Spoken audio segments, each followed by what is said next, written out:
하나님의 말씀 골로새서 4장 5절 다 같이 읽겠습니다. 외인을 향하여서는 지혜로 행하여 세월을 아끼라. 아멘. 사도 바울은 에베소 5장 16절을 통해서도 세월을 아끼라, 때가 악하니라 라고 권면하고 있습니다. 시간은 하나님께서 창조하셨습니다.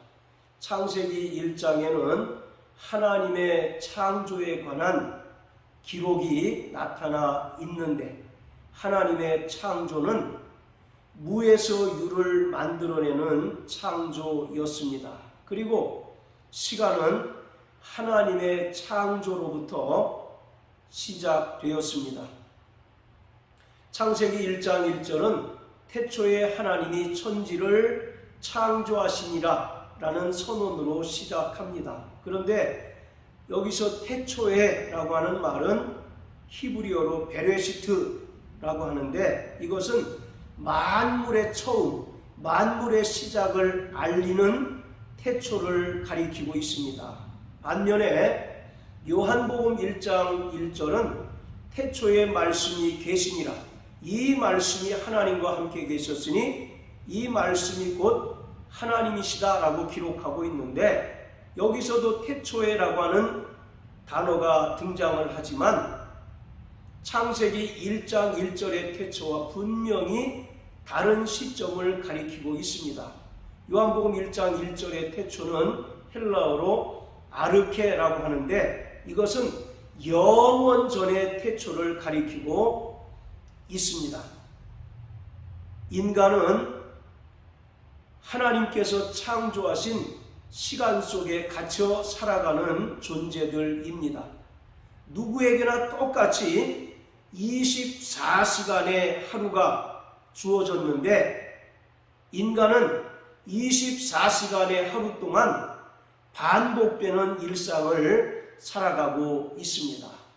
그렇지만 그리스도인들은 똑같이 주어진 24시간의 하루 속에서, 그리고 반복되는 일상 속에서도 하나님의 나라를 꿈꾸며, 또 주 예수께서 영광 중에 재림하실 때를 소망하며 자신의 영혼을 돌아보고 자신의 믿음을 금과 보석으로 단장하는 일에 힘쓰는 자가 되어야 합니다.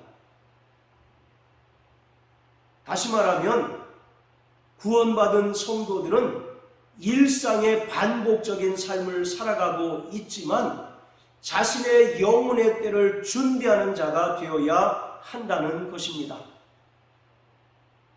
하나님께서 인간을 지으실 때 하나님보다 조금 못한 존재, 즉 하나님의 형상대로 창조하셨습니다. 그리고 인간에게는 하나님을 갈망하고 또 하나님과의 친밀한 교제 속에서 영원한 행복을 누리고 영원한 생명을 누리고 영원한 기쁨을 누리며 살아갈 수 있는 존재로 지으셨습니다. 자, 우리 다 같이 구약성경 전도서 3장 11절을 읽어보겠습니다.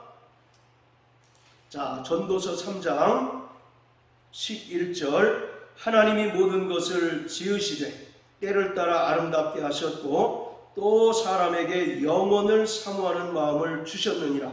그러나 하나님의 하시는 일의 시종을 사람으로 측량할 수 없게 하셨도다. 아멘. 하나님께서 모든 것을 지으시되 때를 따라 아름답게 창조하셨다라고 말씀합니다.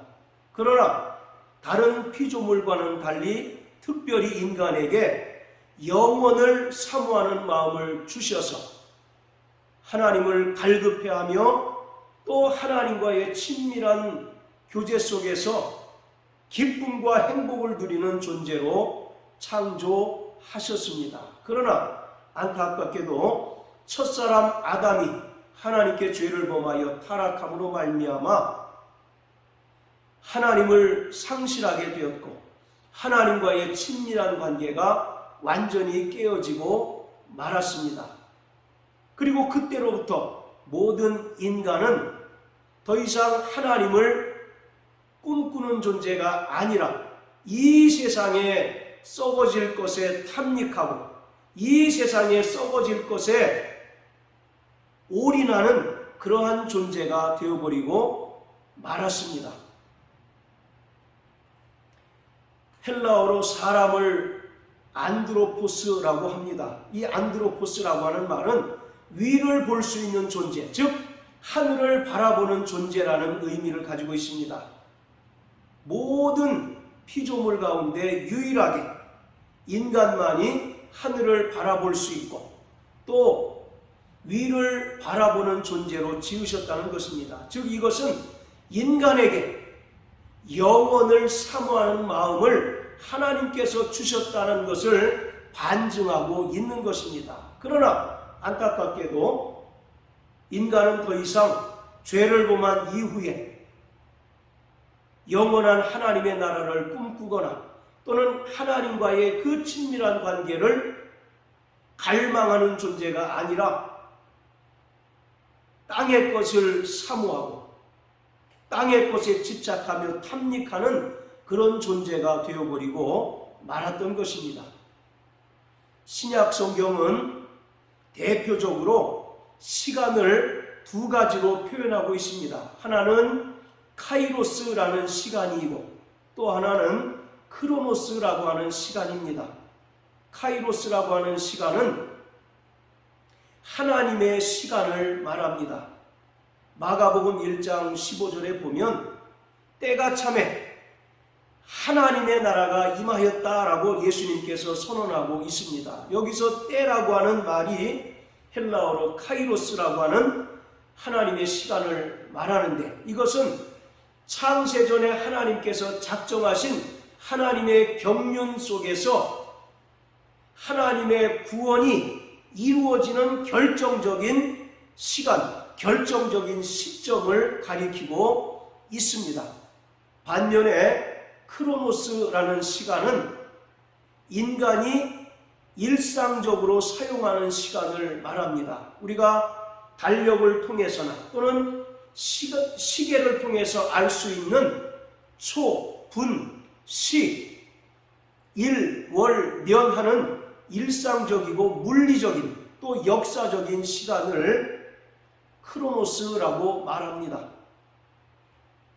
사도행전 1장 7절에 보면 때와 기한은 아버지께서 자기 권한하에 두셨으니 너희는 알 바 아니다 라고 말합니다. 여기서 때라고 하는 것은 인간이 일상적으로 사용하는 크로노스의 시간을 가리키고 기한이라고 하는 말은 하나님의 시간인 카이로스를 가리키고 있습니다. 자, 이처럼 구원받은 성도들은 일상적인 크로노스의 시간을 살아가면서도 하나님의 시간, 카이로스가 이루어지기를 사모하고 또 믿음으로 준비하는 자들입니다. 오늘 골로새 4장 5절의 말씀은 외인을 향하여서는 지혜로 행하고 세월을 아끼라 말씀하고 있습니다. 여기서 세월이라고 하는 말도 하나님의 시간인 카이로스라는 단어가 사용되었습니다. 그리고 에베소 5장 16절에 세월을 아끼라, 때가 악하다 라고 할 때 이 세월이라고 하는 단어도 하나님의 시간을 가리키는 카이로스라는 단어가 사용되었고, 때라고 하는 말은 일상의 시간을 가리키고 있습니다. 자, 그런데 에베소 5장 16절도 그렇고 골로새 4장 5절도 세월을 아끼라고 권면하고 있습니다. 여기서 아끼라는 말씀은 갈라디아서 3장 13절의 말씀, 예수께서 친히 나무에 달리심으로 우리를 율법의 저주에서 속량하셨다라고 기록하고 있는데, 속량하다라고 하는 단어와 같은 헬라어 단어를 사용했습니다. 그래서 세월을 아끼라라고 하는 말을 관조 해석을 보면 기회를 사라, 이렇게 번역하고 있는데, 원문에 충실하게 번역을 하면 세월을 구원하라, 또 세월을 속량하라 라는 의미가 됩니다. 기회를 사라는 말은 이것을 현대에 맞게 의역한 것이지, 본문에 충실하기 위해서는 세월을 구원하라 또는 세월을 속량하라 라는 의미로 번역해야 온당합니다. 자, 그렇다면 어떻게 세월을 구원하고 어떻게 카이로스의 하나님의 시간을 속량할 수 있을까? 이것이 무엇을 의미하고 있는 것일까? 그리스도인들은 일상의 반복적인 시간을 살아가면서도 하나님의 카이로스의 시간을 살아가야 한다는 것을 말하고 있습니다. 모든 세상에 속한 사람들이 24시간에 반복되는 그 시간 속에 매몰되어서 그것이 전부인 양 반복적인 삶을 살아가고 있지만, 구원받은 성도들은 비록 육체는 이 땅에서 나는 것으로 먹고 이 땅에 나는 것으로 살아가고 있지만, 자신의 영혼의 때를 준비하는 자가 되어야 하고, 하나님의 시간이 이 땅에 이루어지기를 사모하는 그러한 삶을 살아내야 한다라고 말씀하고 있는 것입니다. 그것이 하나님의 시간을 구원하고 하나님의 시간을 속량한다는 의미인 것입니다. 그러니까 그리스도인들도 겉으로 보기에는 불신자들과 살아가는 모습들이 별반 다르지를 않습니다. 그러나 구원받은 성도들은 날마다 하나님의 말씀과 기도로 하나님의 거룩하심을 따라서 거룩한 삶을 살아갈 뿐만 아니라, 하나님의 경륜이 이루어지는 것을 성경을 통해서 깨닫고 하나님의 시간표에 맞는 삶을 살아가는 것을 말하고 있습니다. 그것을 예수님께서는 깨어있으라 라고 표현하고 있습니다. 마태복음 24장 42절에 보면, 그런즉 깨어있으라, 그 날과 그 시는 아무도 모른다 라고 예수님께서 말씀하고 있습니다.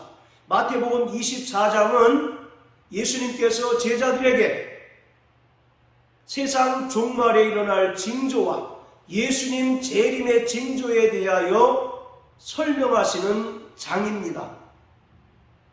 24장의 결론은 그런즉 깨어있으라는 것입니다. 여기서 깨어있으라는 말씀은 일상적인 삶을 살아내면서도 구원받은 성도들, 그리스도인들은 하나님의 시간표를 말씀을 통하여 깨닫고 그 시간표에 합당한 삶을 살아내야 한다는 것입니다. 즉 자신의 영혼의 때를 준비하고 주님께서 오실 날을 아무도 알지 못하지만 늘 자신의 영혼을 돌아보고 또 늘 주님의 재림의 때를 믿음으로 준비하는 자가 되어야 한다는 것을 말하고 있습니다. 그러므로 일평생 하나님의 시간표를 말씀을 통하여 깨닫고 세월을 구원하고 세월을 속량하는 자 되시길 주님의 이름으로 축복합니다. 자, 그런데 오늘 골로새 4장 5절은 외인을 향하여서는 지혜로 행하여 세월을 아끼라 이렇게 말씀하고 있습니다. 여기서 외인이라는 말은 교회 밖에 있는 불신자들을 가리킵니다. 그리고 불신자들과의 관계에서 취해야 될 그리스도인들의 행동은 지혜가 있어야 되는데 어떤 지혜를 말하느냐? 세월을 아끼는 지혜가 있어야 된다는 것입니다. 즉 말씀드렸다시피 일상생활을 살아가는 모습은 불신자나 구원받은 성도들이나 특별히 다를 바가 없지만, 구원받은 성도들은 일상의 삶을 살아가면서도 하나님 나라 백성으로서의 삶을 살아가야 하는데, 그것이 세상 불신자들에게 보여져야 한다는 것을 말하고 있습니다. 우리 그리스도인들은 하나님의 기록된 말씀을 통해서 하나님을 만나고 하나님과 대화하고 하나님의 살아계심을 체험합니다. 그런데 교회 밖에 있는 불신자들은 성경을 읽지 않습니다. 그렇기 때문에 하나님의 살아계심을 믿지 않고 하나님의 그 구원의 은혜를 거부하며 살아가고 있습니다. 그런데 이러한 불신자들이 하나님이 어떠한 분인가, 또 하나님의 살아계심을 경험하고 체험할 수 있는 유일한 통로가 있는데, 그것이 바로 교회요 구원받은 성도라는 것입니다. 그래서 교회 밖의 불신자들은 구원받은 성도들의 삶을 예의 주목하고 있습니다. 저들이 구원받은 하나님의 자녀요 하늘나라의 백성이라고 하는데, 과연 저들의 삶이 우리와 어떻게 다른가? 그들은 끊임없이 주시하고 있다는 것을 말합니다. 그래서 구원받은 성도들의 삶이 저들과 다르게 거룩하고 신령한 삶이고, 또 날마다 하나님을 바라보고 또 하나님의 나라를 꿈꾸는 그 신앙과 그 신앙이 성도들의 삶을 통해서 그대로 나타날 때, 그들은 비로소 성도들을 통해서, 구원받은 그리스도인들을 통해서 하나님을 인정하고 하나님을 만나기를 원하고 또 하나님께서 베풀어 주신 구원의 은혜를 받기를 사모한다는 것입니다. 그렇기 때문에 구원받은 성도들의 삶이 세월을 아끼는 삶을 살아갈 때,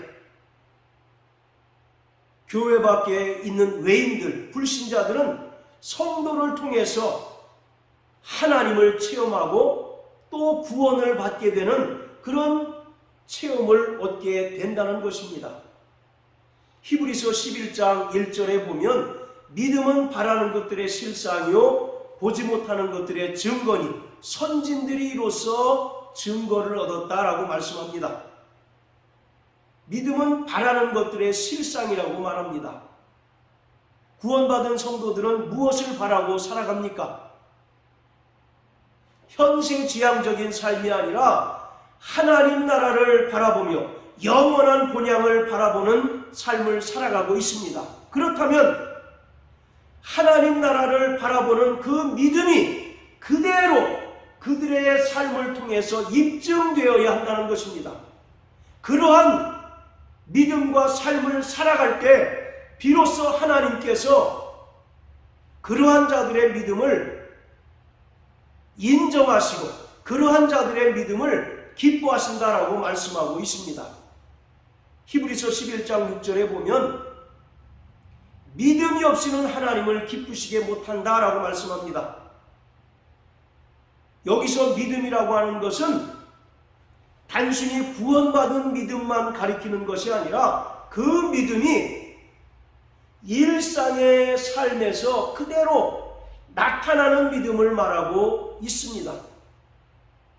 그리고 하나님의 나라를 소망하는 만큼 그러한 믿음이 성도들의 삶에 그대로 나타날 때 하나님께서는 그러한 믿음을 기뻐하신다라고 말씀하고 있습니다.